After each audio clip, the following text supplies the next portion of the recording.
Thank you. Welcome, everybody. Thank you for showing up. Ooh, nice. Well done for making the effort to come and giving up your Saturday. It's fantastic to see you here.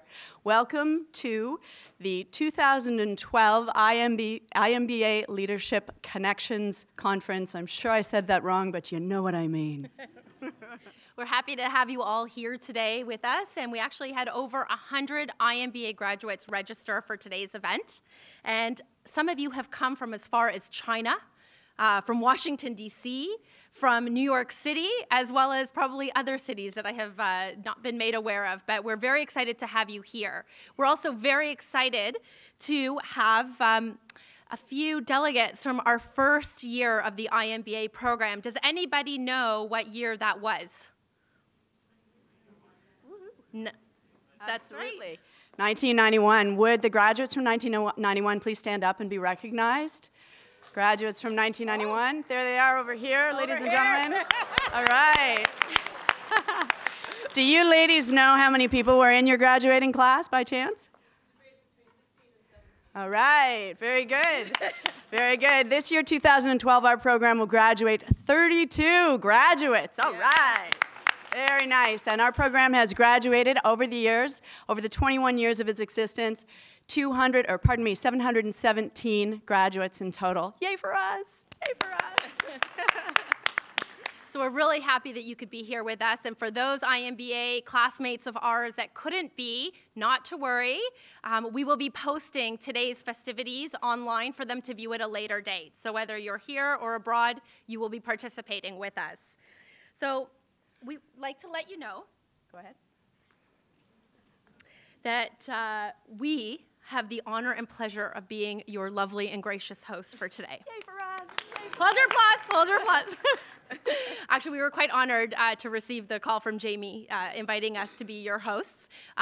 We're very actively involved with the school, and we love giving back, and that's why we're here today, to be here on a Saturday with all of you. So I'd like to introduce my co-host to you, Alexandra Smith. Alexandra Smith graduated in 2006. She was a sales, sounds like we have some 2006 grads in the room. Wait, 2005, you better be louder. Alex was a international marketing and strategy major who spent her exchange abroad in Spain in the lovely city of Barcelona. Where I too had that pleasure. And since then, Alex has been traveling the world, taking care of her Latin American clients for a small software company based out of San Francisco called Salesforce.com. Not sure if anybody's familiar with it. So Alex has been a busy jet setter for the last few years. And I would like to introduce Patricia Schindelheim, who is now Andraus, recently married. She graduated in 2005, also with a concentration in international marketing and strategy. Patricia focused on the European stream with Spanish and the Spanish language as her focus. She now has the distinguished position of Director of Marketing for the Debut Group, which is an event and communications company based in Toronto and Chicago. Thank you. I think that's enough about us. We're going to get started with the festivities of today. We have a number of very special guests with us, and we'll be lucky to hear them speak to us about leadership and strategy, skills and tactics, some new things that are taking place in this realm. And we'd like to welcome our first speaker, and I'll let Alex introduce him. Absolutely. Let's get our presentation started. I will let you know that we do welcome your questions and comments after the presenters. You'll notice one microphone there and another one over there. And if you do have a question, we are recording this session so that it will be posted later on the internet for our IMBA graduate friends who are scattered over the world and couldn't join us today. So I would like to welcome and open things by welcoming our first presenter, who has made a great leadership contribution to the program over the years. Not only that, but he pretty much has the coolest name of anyone on staff. And that, of course, is the IMBA Program Director, Adipole Supapole.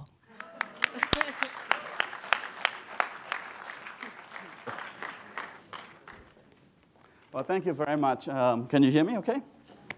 Thank you very much for that introduction.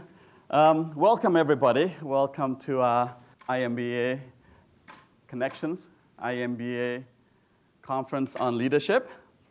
I was told I have 2 minutes. So this is not an economics lecture, by the way, and otherwise we'll have to roll call. Well, I'd like to, first of all, say how happy I am to see everybody here, and for you to give up your beautiful Saturday to be with us here.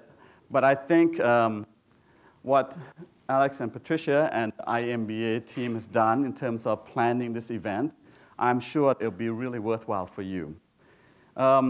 Today, you will have a chance to listen and find out about new thinking in the area of leadership. You'll have a chance to reconnect with some of your classmates, staff, and faculty members. And also, a little bit later on, you'll have a chance to hear about our new IMBA program that we're planning, just a small preview of it. We're hoping to implement this new program in the fall of 2013. My job up here really is to introduce somebody that you know very, very well. That's the Dean Dejo Horvath. Dean Dejo Horvath came to our school in the 70s and was appointed dean in 1988, just a year before I came here and a year before the program started. In fact, his vision started the program. He wanted to launch an MBA program with a very, very strong international orientation, international focus. So the IMBA program was launched in 1989. The program has been very, very successful. It has evolved over time. And of course, the demands of the industry changes. We will also change. Now, it's very lucky for us to have some of our graduates from the very first class, 1991. And a lot of you I've taught before. And it's really my pleasure to see you here again. I hope bringing you back here doesn't give you a nightmare or anything. Because I imagine you think back about the time you did your 602, the time you studied very hard for your economics exams, final in finance. Does that bring back good memories? I hope so. I hope so. Now it's all in the past, and they've done well. I'm really excited to hear what you have done over the past few years after you've left our program. But anyhow, we have, as Patricia and Alex said, graduated more than 700 students. They're all over the world now. Imagine sitting in a restaurant in Bangkok or walking down the street in Shanghai or taking a subway in Toronto. You will likely run into one of our own IMBA graduate. Anyhow, this whole program really was based on vision that our Dean Horvath had. Back then, there was no one single program like ours. So it was one of the very first and very unique program. So the Dean, with his leadership, has made this program very, very successful. Our Dean Horvath, was actually named Dean of the Year by the Academy of International Business in 2004. And later on in 2008, he became a member of the Order of Canada, an award given out by the Governor General.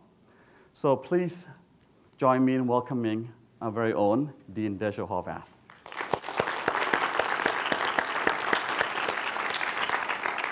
Thank you, Artipon. Welcome back, particularly those who are coming from far away or just here, and also the students who took the time to be here with us during Saturday. Little did we know in '88 what the world will look like in 2011 and beyond, frankly, when we created this program. So actually, I'm going to spend some time so you have even better appreciation of this program than you had so far, because what has happened during the last few years has transformed the world. And managing this transformed world will be up on your LA. It's exactly what you have been taught to do. That's what needs to be done today and in the future. And the world is not going to come back what it was before. It's going to be even more intensifying exactly along the elements I'm going to talk about. What has happened in 2008 is a truly black swan. And it's interesting that book was written in 2007.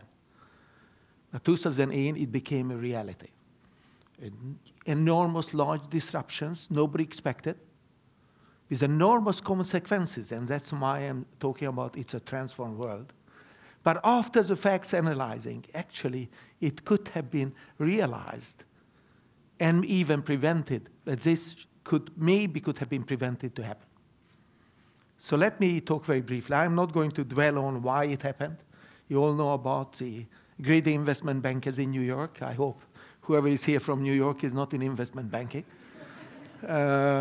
which then created an enormous global downturn. But what was characteristic of the downturn? The global economies was performing at higher level than ever before. In fact, just during the last 20 years, the cumulative GDP increased 350% worldwide.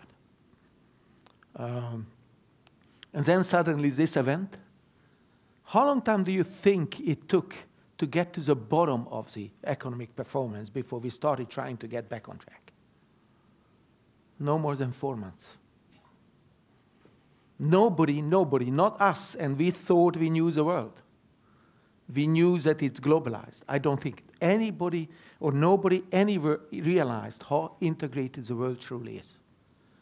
And now in retrospect, the small Greece having problems, and it's creating major problems all over the world. And I could go on. This is the nature of the world. Now, it didn't happen overnight. And let's go back to around 88, 89, when we created the program. We only knew about that Japan was running over the world. The global environment was really export-oriented. We had those traditional multinationals which emerged earlier, a couple of hundred of them, and was run traditionally, each country running operations separately. But then suddenly, in the early to mid-90s, the world started changing. That was a time when the transnational corporations emerged. And I am just indicating how fast. So today we have over 100,000 transnational corporations running over 1 million subsidiaries, and about 70+% of global competition taking place through those transnational corporations. Now, I would like to ask, with your expertise and background, which country has the largest number of transnational corporations today?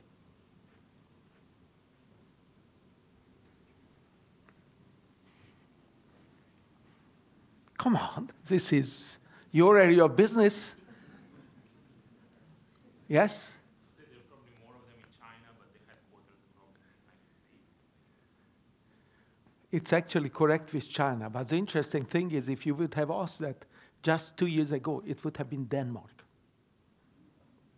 I'm not kidding. Denmark then had 9,000 transnational corporations with a population of 7 million people. Heavily focusing on small and medium-sized firms with global orientation, heavily focusing on design issues in almost any industry, and then food products. Interesting enough, there was an article in Denmark in the Global Mail today. But suddenly China. And from Denmark having 9,000, China today has in excess of 12,000 transnational corporations. Just like that. And then obviously the major, larger European country, the United States is there. The United States is no more than 5,000, but they're all large. So in revenue base, you're right, it would have been dominated. So this pace of change is going to go on. And the economic pendulum, whether we like it or not, is already in Asia. And increasingly, maybe in Latin America. I'm just back from Brazil. So this is a world which you have been trained for.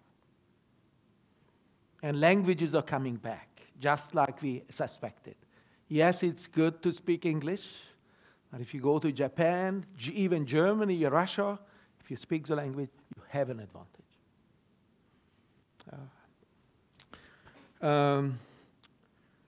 The other element of this development is also that, and it was not quite as obvious early on in your program, but it was already there. It became more obvious later on in the years, and now very obvious.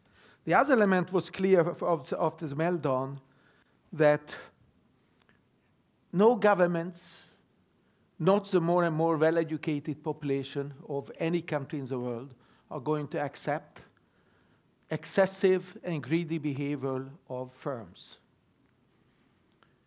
that just focusing on short-term profits and shareholders, and by the way, management also, which created the problem, is not acceptable. Evidence for it. In March 2011, there was an article in Harvard Business Review by Dominic Barton, head of McKinsey Worldwide, who clearly indicated if corporations not self-adjust, meaning focusing more to mid to long term, focusing on the stakeholder, all stakeholder groups, then governments and regulatory organizations will take it over and capitalist world will disappear. That's why the article is called Capitalist for the Long Term. And believe me, he's not the only one who's saying this. Harvard, who believes I control management education from 1908 for the next 100 years, at least that I would believe, they actually lost their way in the process, came out with a book to celebrate the 100-year anniversary and talk about what is need to be take place in management education in the next 100 years. The book is entitled Capitalism at Risk. Exactly the same conclusion as Dominic Barton has mapped out in the Harvard Business Review article. Financial Times, which probably is one of the most conservative and profit-oriented papers in the world, for 2.5 months, January, February, March, every day they addressed capitalism for the long term. The Economist went a step further and had a theme on state capitalism, which is the extreme form of capitalist or a mixed version. Some of the Scandinavian countries have that. Now, why is it again important? Because this is again something people in the Schulich School have been trained for, not only the International MBA, but we started doing this back in the early 90s. I don't know how much you remember about, but you had courses in ethics and environment and then corporate social responsibility. All that has been much more integrated, and today we teach a triple bottom line. So the two most important elements of this transformed world of today and for the future, for all of the 21st century, this school has had the looking in the crystal ball, maybe you can call it, or just anticipating in a more planned way. We focused on those in good time. And all of you have been exposed to that in much ahead of everybody. And that's why today the Schulich School, not only the International MBA, but the Schulich School in general, is really a school for the 21st century. And all the others has to catch up. That's why we are ranking now in the very top echelons when it's coming to global orientation. And I don't have time to map out. We just opened offices in Sao Paulo a week ago. We opened an office in October in Mexico City. We are also moving into Latin America. We will open later on in Chile and probably in Peru. And we have it in China. Well, you know the rest, so I'm not going to repeat that. So that's the kind of school you helped us to create. And now the International MBA is in the process to be redesigned. We have received help from the students, alumni. It still will be needed more because it's not done yet. We will not launch it until 2013. But again, we need to have a unique development, unique design of the program, which is again 10 years ahead of everybody else. And that's what we are trying to do. So you will hear more about leadership from other sectors. And you know, this world, leadership is everything. Because the world is changing so fast that if you don't adjust, you die. And you will hear more about similar ideas from our faculty members and learn a lot from each other. And yes, you are 700 students. That's maybe small in a context of 22,000 plus graduates of the school. But let me tell you about that, the 85 alumni chapters we have worldwide. And I have seen not all, but most of them. There is always some IMBAs there. And very often IMBAs have taken the lead to manage those chapters. So congratulations to all of your achievements and help us to make this program even better. Welcome back and enjoy your day. Thank you.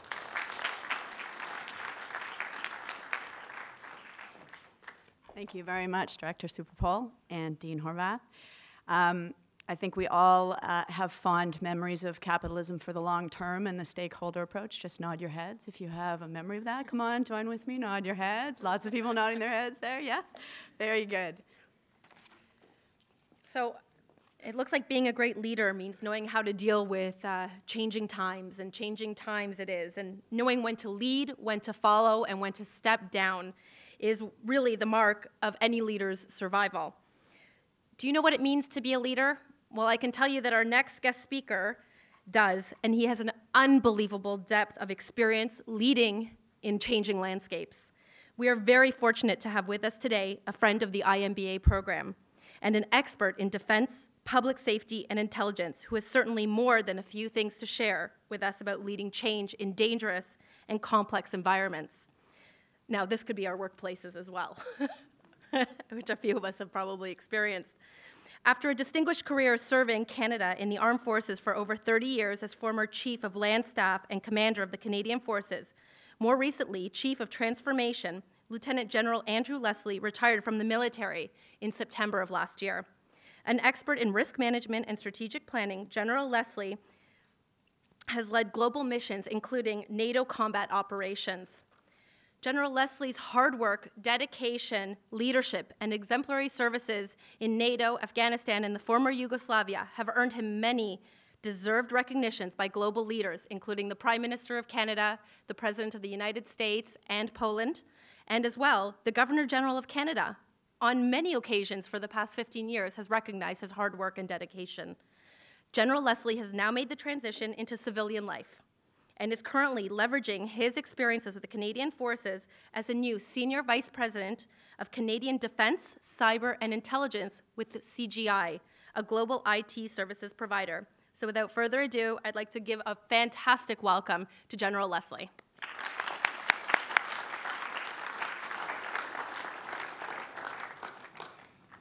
Thank you for that. I've already learned a valuable lesson, and I like the Dean's choice of words, evolve or die.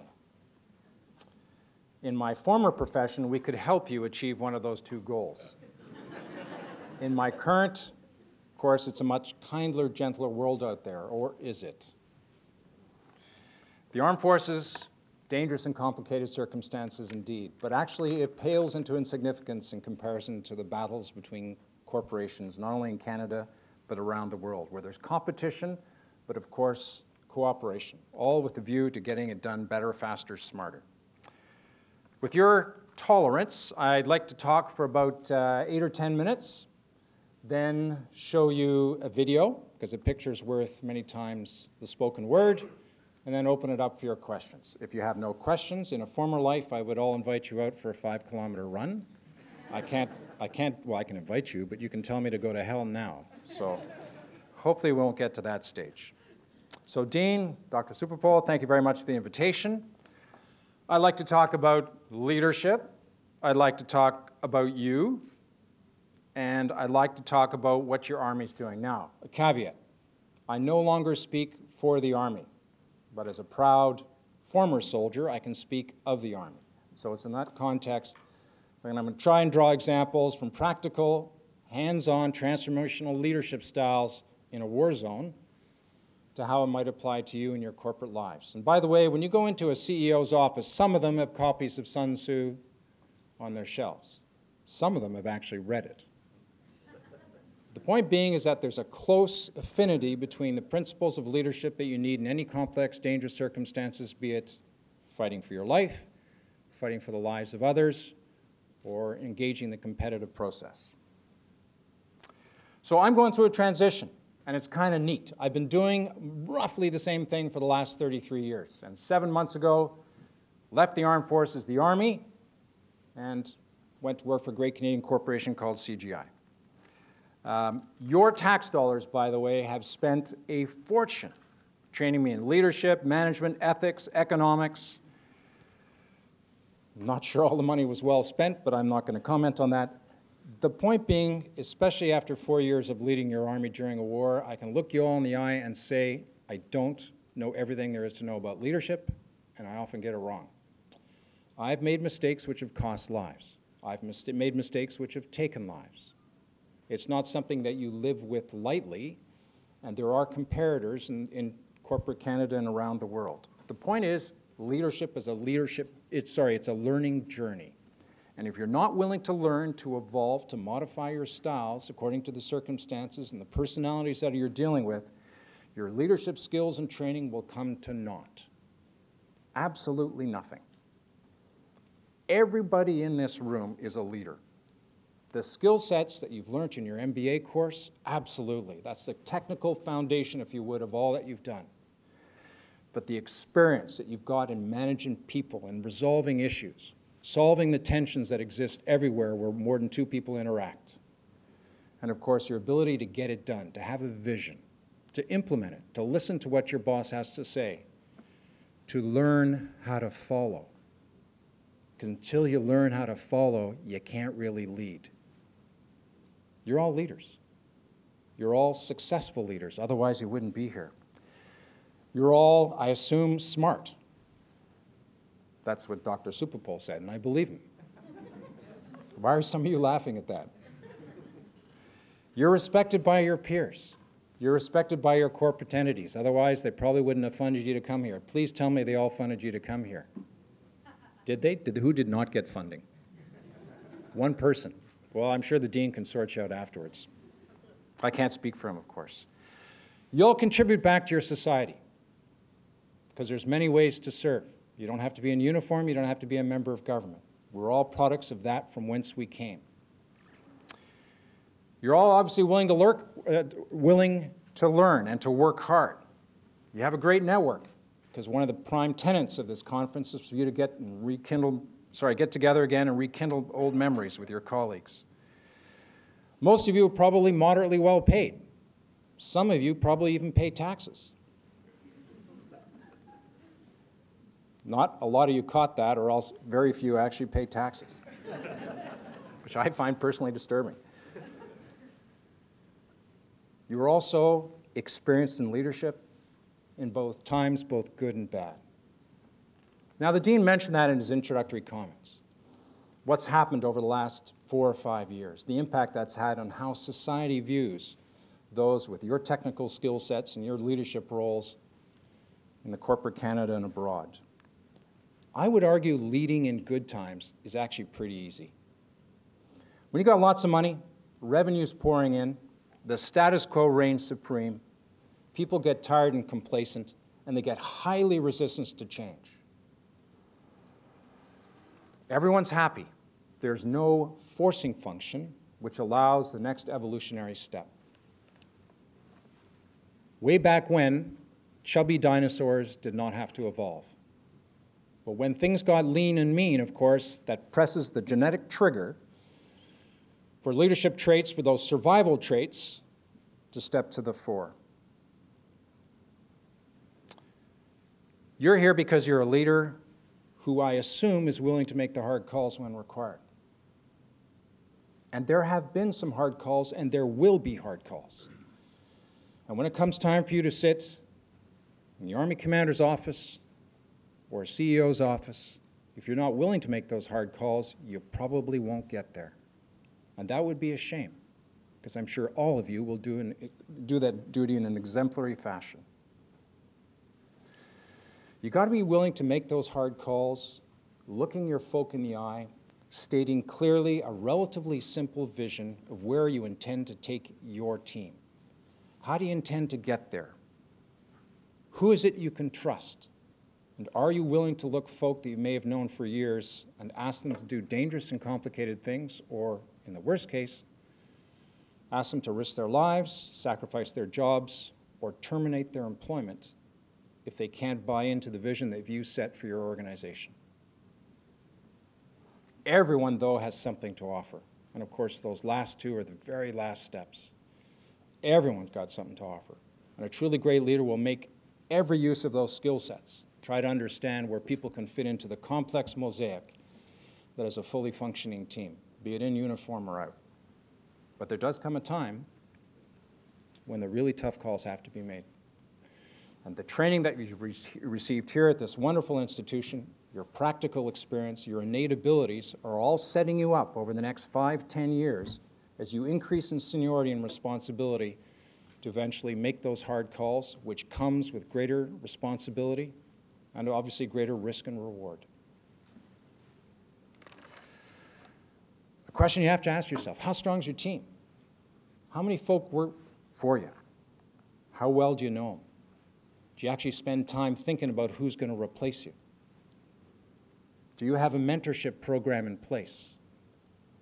Because if you don't, you should. Are you willing to take a hit for your team, with whatever that implies? And are they willing to take a hit for you? You know what? I suspect all of you are. You probably don't talk in the same language that I talk in. But fundamentally, it means the same thing. It's how you approach your vision, l'équipe with which you work. And the folk you work with and who work for you, they'll see that light. They'll see that power and passion shining in you. And they'll recognize that you're willing to make the hard calls on their behalf. By the way, very often, they won't like the hard calls. That's why you're going to have to make them. What I'd like to do, as threatened or promised, is now segue into what your Army's been up to. And I think there's some really neat examples of leadership. It's not long. It's around 12 minutes. It takes place in a faraway land which is downright complicated and dangerous. Not taking sides. The foe that we have fought against recently has been ruthless, cunning, willing to die to accomplish their aim. They know the local terrain and population very well. Your soldiers, conversely, have gone from a peacekeeping army to one which can still do peacekeeping, but has also learnt the hard way how to reinvigorate those warfighting skills to protect the weak and the innocent whom we've been charged to protect. And when you're facing a foe who is willing to end their lives to hurt some of us, or the weak and innocent whom we're charged to protect, quite frankly, there's no room for error. And finally, there does come a time, both in corporate life and in the Army, when you got to fight. Now, the instruments on how you accomplish that fight are very different between my former profession and that which I now currently enjoy. But it's the approach, it's the mentality. As we start the video, I'd like you to look at the tough young major who is doing some of the talking as he briefs his team on what has to happen. And the exchange of ideas and the fact that you've got people around that table from private right up to major. Probably around 35 years old, roughly the age of some of you, has 300 or 400 people that work directly for him, has life and death power over his people and the region in which he's conducting operations. Failure is not an option. And by the way, you know every time you do this, it's going to hurt. Some great Canadians either aren't going to come home in the shape that we're kind of hoping they would, or it's going to end even worse than that. The foe, likewise, is prepared, he's determined, he's ruthless, and as mentioned earlier, he's willing to take sacrifices to hurt some of us or those whom we're charged to protect. How do you motivate young Canadians these days to do extraordinary things, be it in uniform or out? Include them. Look them in the eye and explain the dangers. Explain why they're doing it. Explain what the end state is. And appeal to that sense of higher purpose, which a lot of folk who haven't gone through some of the experiences that I've gone through believe is missing from some of the younger generations. It's not true at all. Those who currently serve, those of your age group and younger, are as passionate, as dedicated, and as hardworking as any generation that Canada's ever produced. The difference is now they're smarter, they're more technologically savvy, and they're absolutely fearless in terms of respect for authority. You have no idea what it's like to have your, I was going to say something rude, but to have your arse chewed off by a bunch of tough young male or female privates because they know that the next operation they're going to do, their lives will be on the line. So they want to make sure they have the right equipment, the right leadership, the right skill sets, and the right training. That's a lesson you, in turn, can take to your corporate practice. Don't forget, you shouldn't only be dealing with your managers, your immediate subordinates. It's the larger collective that's vital. So, like I say, it's for demonstrative purposes. We're going to walk through the video. I'll make some comments. I'll step off to the side so you can see, and then I'll wrap it up with some closing remarks and open it up to your questions. Everyone okay with that? Good. I'm supposed to press the button myself, right? Yeah. Okay, I'm showing my... Anyways.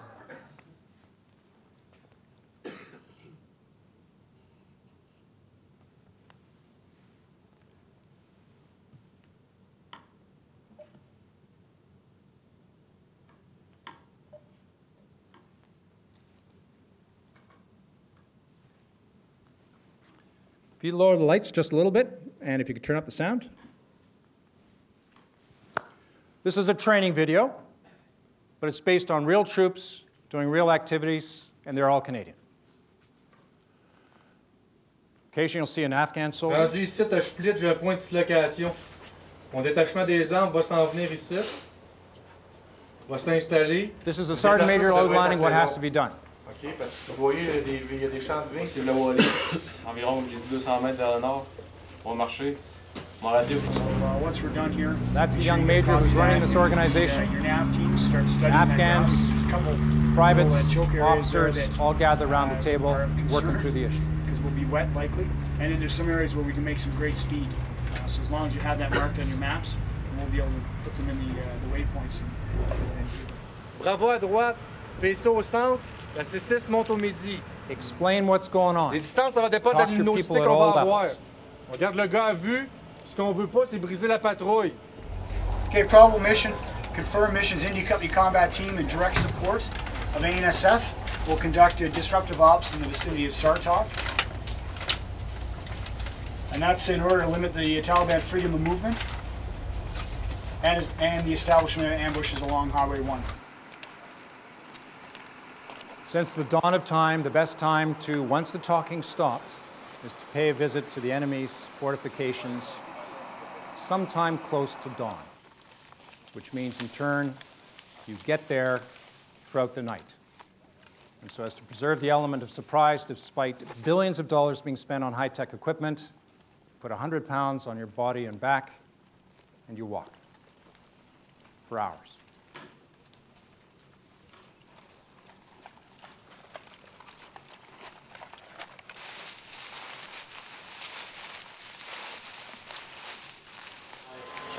Now, so you understand, the talking's over. The locals have been asked to leave. The enemy forces have been pointed out in graphic detail what will happen to them unless they give up that ground.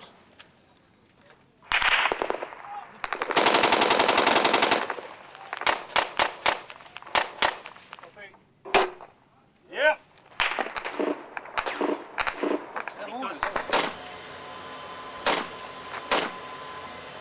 Those are enemy combatants right there.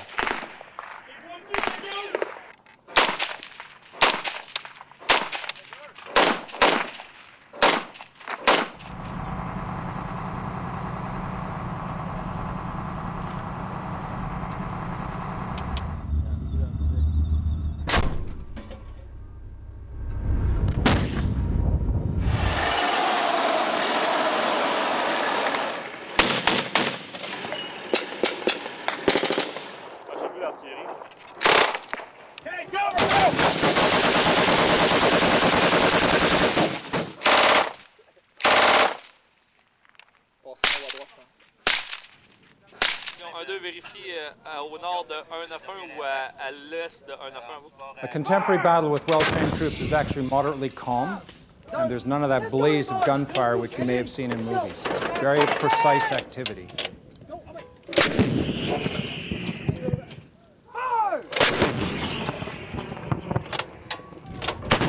Like I say, all the weapon systems and soldiers you see are Canadians.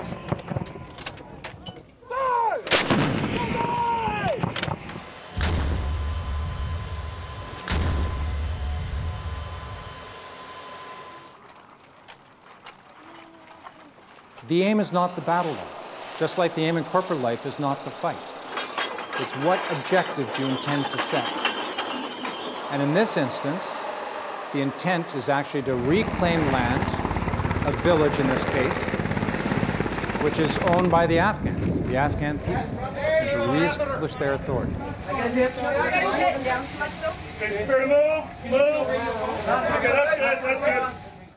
That's an enemy combatant. The way that they're triaged is, doesn't matter what nationality, it's whoever has the most severe wound is treated first. So after you clear, you've got to build. You've got to show progress. So you establish a secure perimeter.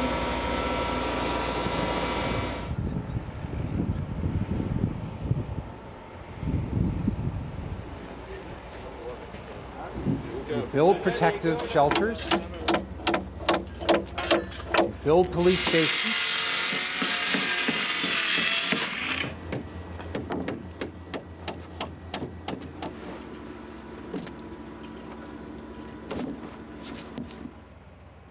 You install Afghan police in them. You drop off foodstuffs, be they rice bales, or seed, or water for the local population. Thank you for the helicopters, by the way. It means that we didn't have to drive so many trucks down the road because we were losing a lot of, actually I don't care about the trucks, we were losing a lot of people doing so. You take your combatant forces away, you reset them, and they go out and do it again. They do 2 to 3 of those a week. You then train the local forces. It'll have to be fairly close so they can staff. The RCMP show up to train the police forces because soldiers are not good at training police. This is the civilian traffic. Go this way or this way. It meets up again back in that village back there. Good. You erect cell phone towers.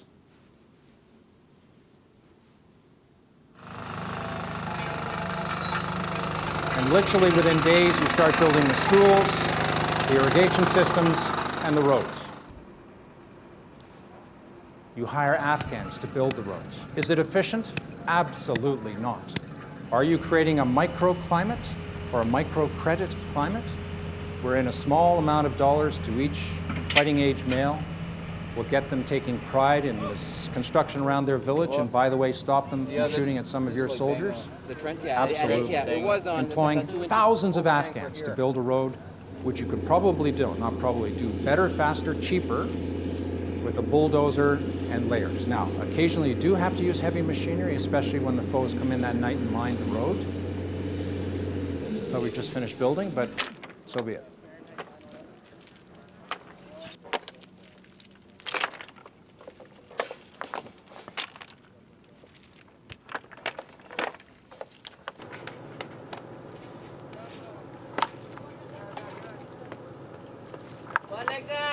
Say hello, Canada. Hello, Canada. I'm going to just bring that crew up and then kind of alternate. Daddy. Look at that. I'm going to draw something for you. And then as soon as you can, you set up education. Stay with you the whole time, okay?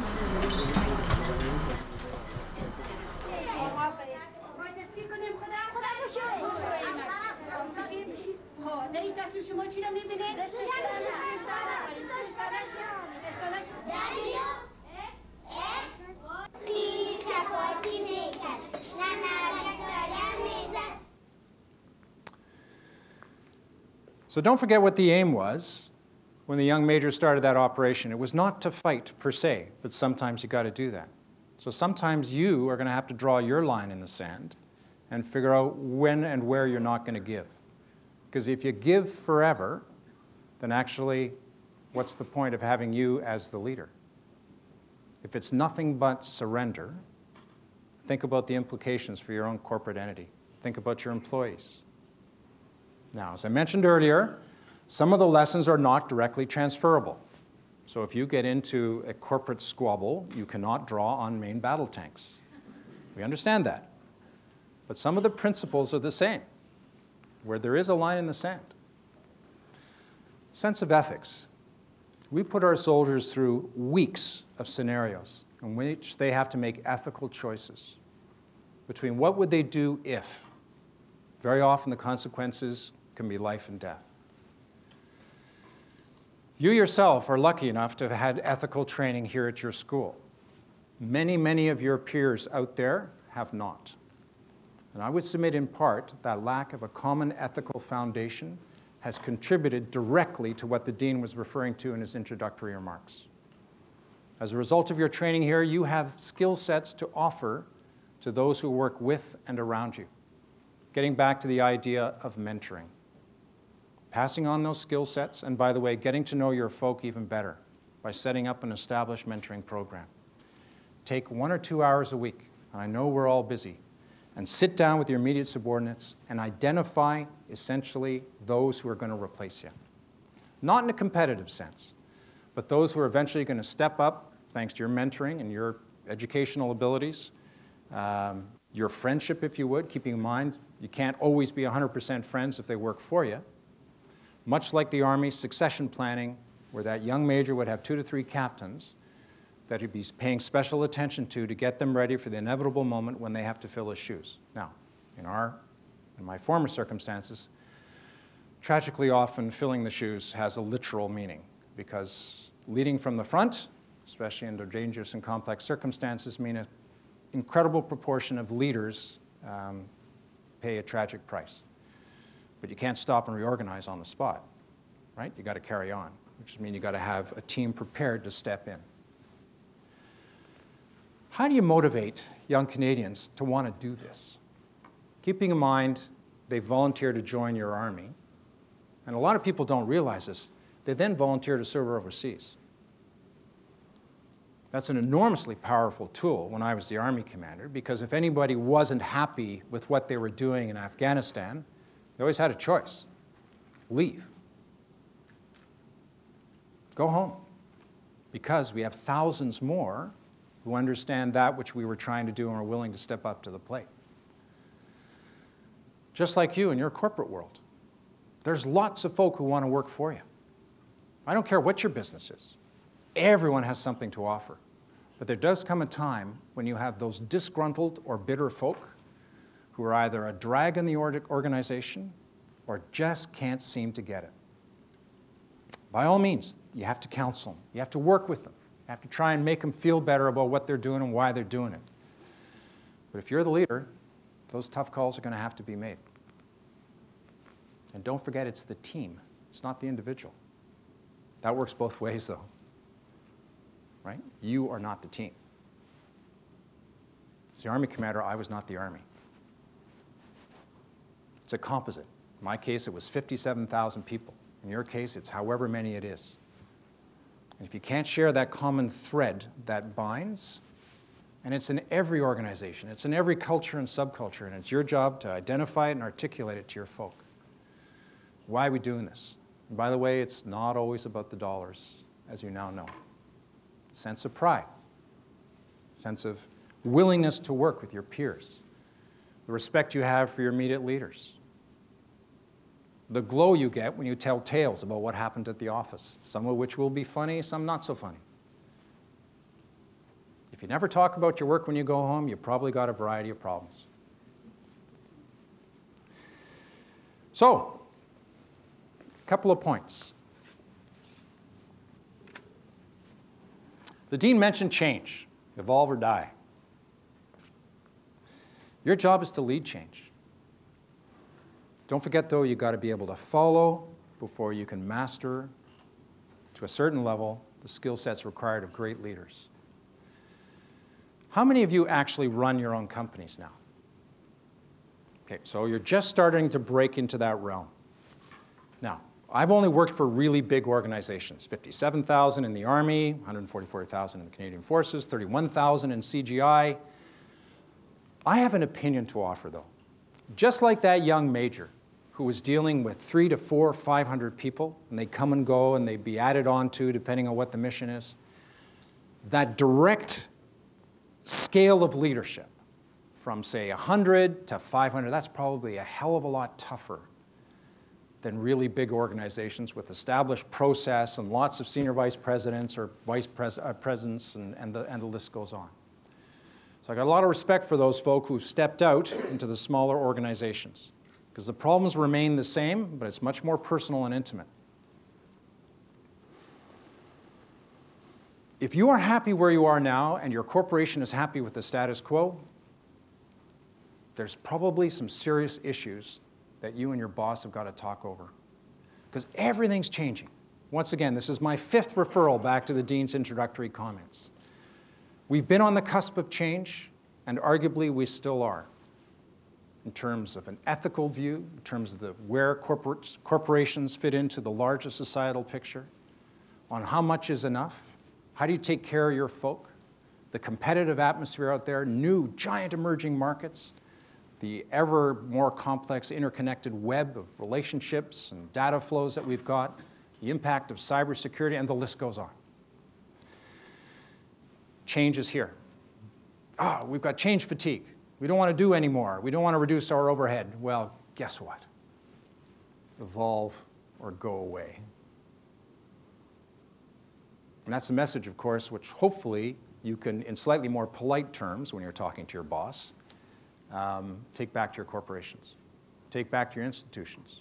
Evolution is required. It may not be transformation, it may not be revolution, but change looms large on the horizon. A couple of points, and then I'll turn it over to your questions. Leadership's all about learning. I learn new stuff about leadership literally every time I interact with a large group of folk, or small. I have led an army with moderate success. I can't seem to organize my wife, my son, and 2 daughters to go to see a movie. Different leadership skills are required for the circumstances. Different venues, different tones. And you're all smart enough to know that, and you're all experienced enough to know that as well. None of us know it all, and everyone on your team has got something to contribute. Be it a private, be it an Afghan private who can't speak any English, who, by the way, knows the terrain, knows the local players, and probably comes from that village. And if that smart young major hadn't had the fortitude to say, you know what, I want to hear his point of view through a translator and what's going on over that next ridge, who knows how many of his soldiers may have paid a tragic price that otherwise might not have. When times are tough, lead. If you're always looking to hire to make the calls, then all you're really doing is passing that decision up. Now, you're going to have to sort out with your chain of command, or whatever you want to call it, on what the limits of your authority are. And by all means, seek advice. Seniors love to give advice.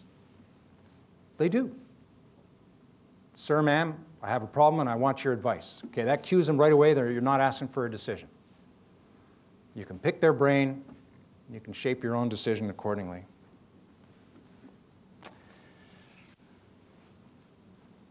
Lead, follow, or get out of the way. If you've got nothing further to offer within the parameters and constraints that have been set for you, you can either lead through it. If you find that you have no decision-making ability, then of course you've got to make your own calls to when you step aside. And there's always other things to do. So lead, follow, or get out of the way. And all 3 options, by the way, are good ones.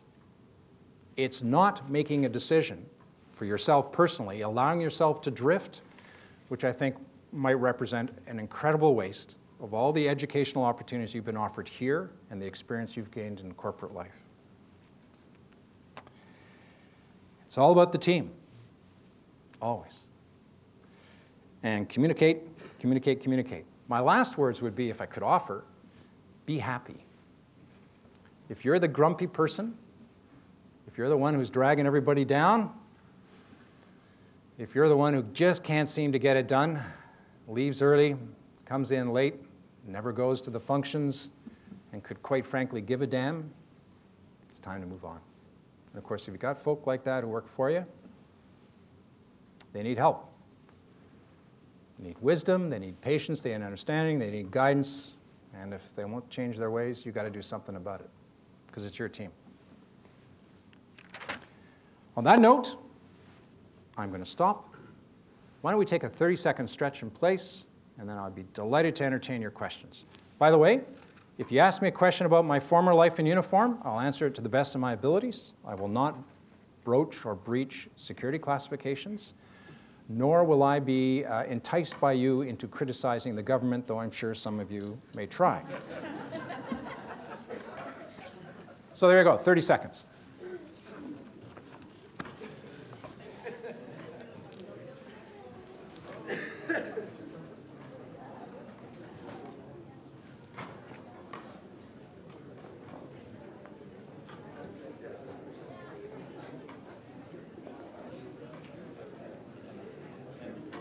Tremendous. I have to go to Chicago Monday morning, so I have to do some preparations. That is a wonderful thing. It was very interesting to listen to this. Good. And leadership seems to be the same, different language. And if there are any questions for General Leslie, would you please present yourself at the microphone? If there are any questions for General Leslie, thank you.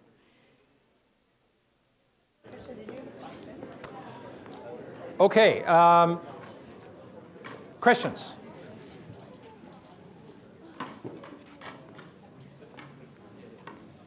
So it always takes a while. So the biography, the charming young graduate of 2005 ascribed to me was excellent. Most of it was untrue. Let me tell you the real bio. So Second Lieutenant Leslie, which is the bottom of the food chain for being an officer, was involved with a parachute organization, and second lieutenants are very dangerous because we're all convinced we're right, and we all have very firmly held opinions, but we don't have any experience to back it up or facts. Anyways, we were in an airplane, and when you're in the airplane, you're told, pay attention. And there's certain basic rules. When the light over the door is red, you don't go. Red, stop. When it's green, you do. So being overconfident, number one in the door, I was chin-wagging to a person behind me, and someone said, you know, like, I'm going home. And sort of go means something, so I thought it said go. As I exited the door, I saw the light was firmly red. Whoosh. And this aircraft can carry about 150 people, and it's very lonely as you float down, and you see no one is following you. When I say no one, none of my loyal troops were willing to throw themselves out of the airplane to follow me down, which is a tremendous leadership lesson in that people won't necessarily follow you if you do something really stupid. First one. So, oh, we have, so good, I can stop embarrassing myself now. You go ahead. No, keep going. Now, your turn. I'll tell the next one in between. Okay, I just wanted to ask your advice that you were giving in terms of working with your team, and if they still don't get it, move them out. How do you actually do that in a unionized environment?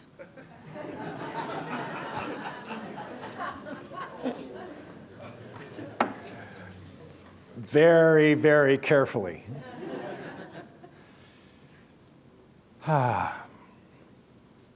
In the run-up to the, I ran the Army for 4 years. I was in the Army for 28 years before that, and I was a deputy commander. But as the Army commander, my job was to look folk in the eye and make sure that the leaders that I or my team had selected for them at a variety of levels were the very best that Canada could offer when they're dealing with circumstances such as those you see there. And so every 6 months, we'd send a new group of about 3,000 overseas, which means we had 3,000 training, 3,000 deployed, 3,000 just got home, and 3,000 are starting to ramp up. Big, powerful machine. I would say out of every group of 100 or so leaders that originally the system chose, or I chose to go overseas, probably 5 or 10%, for whatever reason, just couldn't do it. They weren't the very best that we could offer. And when lives are on the line, or corporate survival, or a team that requires cohesion, the calls have to be made. Now, in my experience, the best way is for the leader to do it himself, which is very unpleasant. But we had a forcing function, which was war, a very sanguinary war, and a culture in which this sort of fairly abrupt decision-making is not only supported but encouraged. But don't forget, we'd been at peace for a long time, so the number of folk who were told they're not going who are upset is quite large. In a unionized environment, it is much more complicated, understandably so.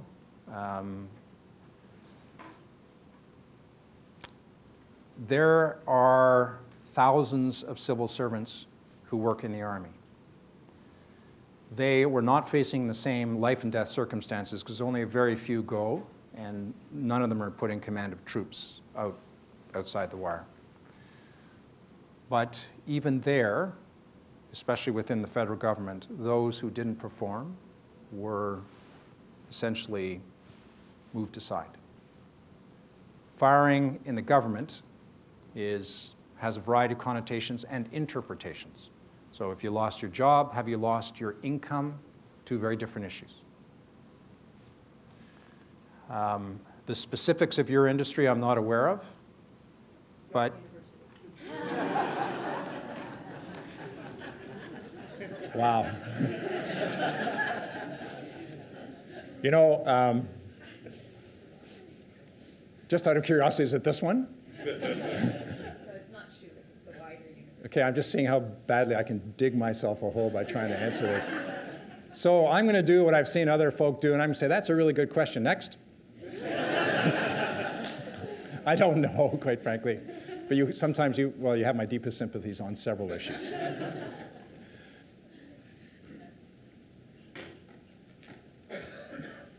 This is somewhat of a follow-up to what you had been talking about before, but it's in such large organizations, how would you deal with widespread resistance? Wow. In my last year's service, last year I was blessed with a remarkable team of civil servants and soldiers, sailors, airmen and airwomen. And our remit was to come up with some ideas on how to reduce overhead and invest in the frontline troops, transformation report. The minister released it online. I wouldn't recommend you read it. It's 78 pages as the introduction and 1,100 pages of annexes. I think it's wonderful, but I guess I'm the only person who does. The resistance to change to that report is significant. And it's a cultural issue. And it gets back to everyone's belief. And by the way, from their perspective, it's arguably true. What I and my team are doing is the single most important thing in this organization. So all you have to do is give me more money, more people, and more time. And eventually, I promise you, 10 years from now, I'll do it better, faster, smarter, and you'll save money. Huh. So when you roll that up to the aggregate, if you allow yourself to be swayed by every special interest group and stovepipe, much akin to the cheeping bird syndrome, cheep, cheep, cheep, cheep, feed me, you will do nothing. If you have leaders who do not have a solid bar of steel up their backside, male and female, nothing will happen. The tragedy is when leaders feel that by doing nothing, they've made a decision. There's also an issue of if the leader has created the organization, the culture, the climate, or the product, or whatever, that you're currently trying to address by applying constraints or changing it, it's a tough battle. And very often, it's the senior leaders who've got to go. The trouble is, if you try to do that, in my former profession, it's called a revolution, and people frown on that. And if you tried to do that in corporate Canada, the odds are high that the CEO would be the one ushering you to the front door and not him. So how do you solve that? Well, part of being a good leader is not throwing yourself in a hand grenade unless it's absolutely necessary. So you got to speak your mind. You got to say that which you got to do. And by all means, especially privately, speak truth to power. If your leaders aren't willing to hear truth to power in a private context, because no one likes to be embarrassed, but if they're not willing to actually listen to your opinion and they only want to hear what they think they want to hear, you're probably working for the wrong organization because you're better than that. You are. All of you are. Now, to be fair, You go into your boss's office and you say, we should go left, and here's why. And your boss listens to you, and he debates and discusses, and he points out the benefits of going right, and you come back with some arguments to maintain the requirement to go left. That's okay. If, though, at the end of the day, there's no ethical grounds, there's no criminal act, no one will lose their lives, or in corporate Canada's case, their jobs, as to why you should not do that which your boss has now listened to you talk about, but said firmly, we're going my way. Don't forget, you got to know how to follow as well as lead. And to be a good leader, you got to be a follower as well. It's a question of being able to step back and adjust your perspective. Second Lieutenant Leslie, I was convinced I was a very sound leader, and my judgment was impeccable, and my troops would naturally follow me. And so as I'm dangling on my parachute with trees below me, and that's another story. It took me 45 minutes to actually get to the ground because I was dangling in a tree.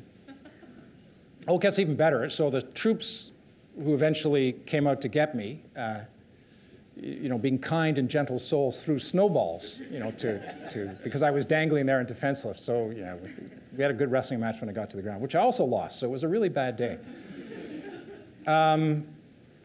You've got to make the call as to what you're going to do next.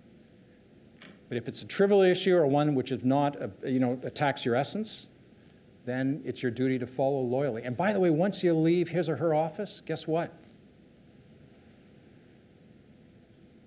Don't bitch about the idea, right? You've had your say. Logic's been applied. The reason why that person is your boss is a legitimate reason. So when you leave that office, you better be cheerful and enthusiastic about implementing our idea. It's no longer his or her idea, because you've accepted it. Nothing is more destructive, I would argue, than that backbiting, that backstabbing of, it's a stupid idea, and I talked to him about it, but. I think you all have been there before. Sorry, that was a long-winded answer, which usually means I don't know what I'm talking about the longer the answer. Thank you very much. I appreciate it.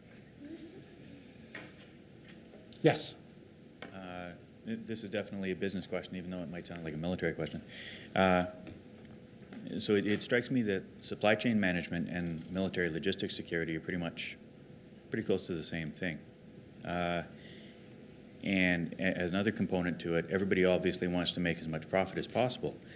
In the context of your experience, would you say that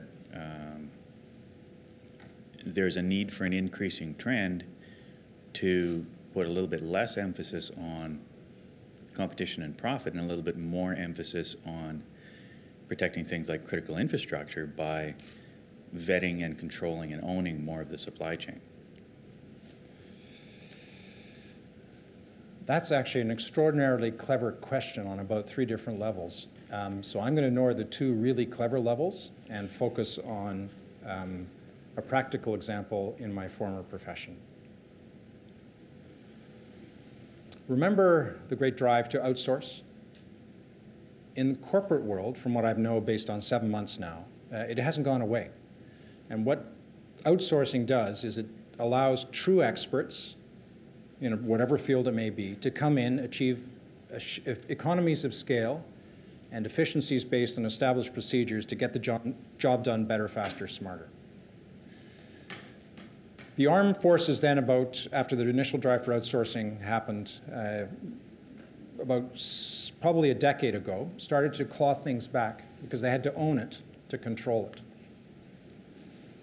Layers of bureaucracy then arose to try and match equivalencies with the corporate structure. Layers of oversight, because the application of a little instrument called the Financial Accountability Act resulted in headquarters mushrooming. And the next thing you know, in the Armed Forces case, with the budget increase of 51% since 2006, that's a lot of money, by the way. So the budgets for the Armed Forces went from $13 to $21 billion. The size of the staffs in Ottawa now grew to around 23,000, so that's just slightly bigger than the deployable army. So we've got more people in corporate headquarters than we have actually in the troops that can go overseas. You say, well, what does that have to do with supply chain management and protecting critical infrastructure? How can you get it done better, faster, smarter, and cheaper? And competition, I now believe, is the essential tenet of all that we do, either as a government service or as corporate Canada. And if you have everything owned by the mothership, by its very nature, it can't be as competitive as if there was someone clawing at the door saying, I can do it better than the other guy. So let's talk about the Armed Forces logistics chain. When you're, as you saw in the video, deployed forward, and you need armored trucks to survive the journey, carrying fuel or ammo, or big gray machines and green machines that fly like those Chinook helicopters, once again, thank you, delivering emergency supplies to the villagers, those have got to be owned by the military because they go in harm's way. But everything back from that, is there anybody in Canada who runs large distribution chains, apart from the armed forces? Is there? Yeah. Anybody have large trucking fleets? How about a tracking system for all the bits and pieces that are extant within a supply chain system? Is it essentially a competitive process where you have to get better, faster, smarter, more efficient because other people will outbid you? Yes. Not so in my former profession, and not so in companies which get to a certain size and then sometimes implode under their own weight because complacency kicks in. So I don't know if I've actually answered level 2 and level 3 of your question, but at the base level, I hope I have. I think the implications there, thank you. Yeah. So I would see outsourcing continuing, and I would see the supply chain issue not being subdivided into its respective components, but it's certainly higher degrees of specialization based on my former experience. Also my current one, by the way. The corporation I'm with now does certain things really, really, really well. We don't do things that we don't do well. We buy that. And we pit competitors one against t'other, just like you all do. Yes, ma'am. Hi, I would like to know, you spoke earlier about an evolving leadership style, and how has your leadership evolved from your previous job to what you're doing right now, and how were you able to deal with the differences, as well as what are the skill sets and the similarities between the two? I would say the basic tenets are the same. When I was the Army commander and I'd be speaking to a group of 3,000 soldiers going overseas, everyone laughed at my jokes.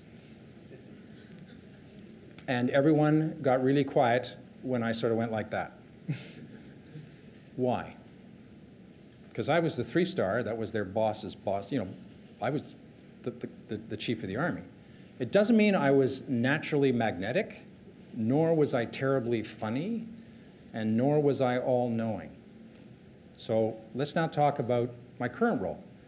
We're running a huge organization to one that's significantly smaller. And I'm back into a follower mode, though I have leadership responsibilities. I find as I've gotten older, not necessarily wiser, but I listen a lot more than I used to. An awful lot more. And if I don't know, I say so. Now, the second part of that equation is, I said, I don't know the answer to your question, Sue, but you know what? You are going to provide me the answer by, dawn tomorrow. Okay, I can't say dawn anymore, but, 10 o'clock tomorrow morning. And bless her, she does. Impeccably researched. And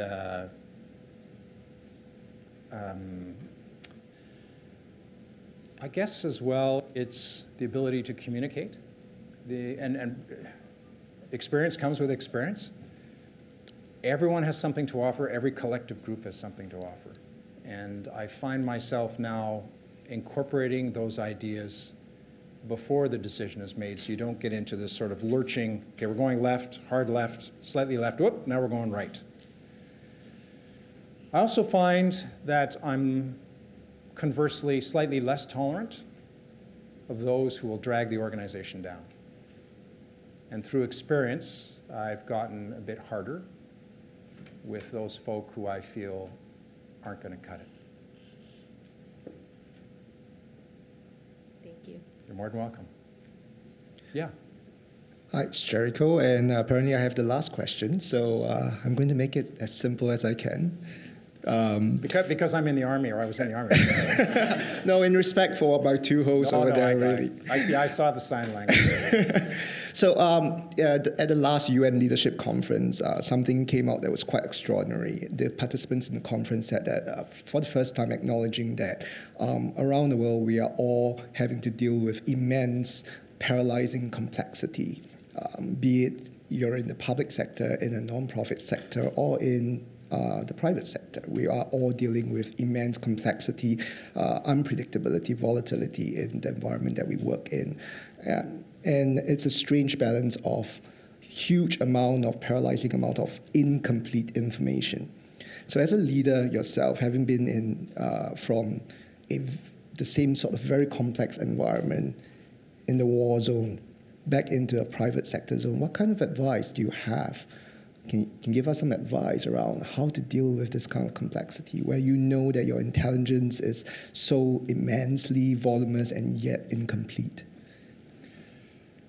The information flows in my former life were overwhelming, as you've alluded to. And the degrees of complexity and the follow-on effects, if you do this, then that, then this, then that, and then someone on the East Coast, and you're on the West Coast, will suddenly go, ouch, and you had no idea that they were there, or that they'd be impacted by a potential decision. Okay? So the opportunity to do nothing is overwhelming.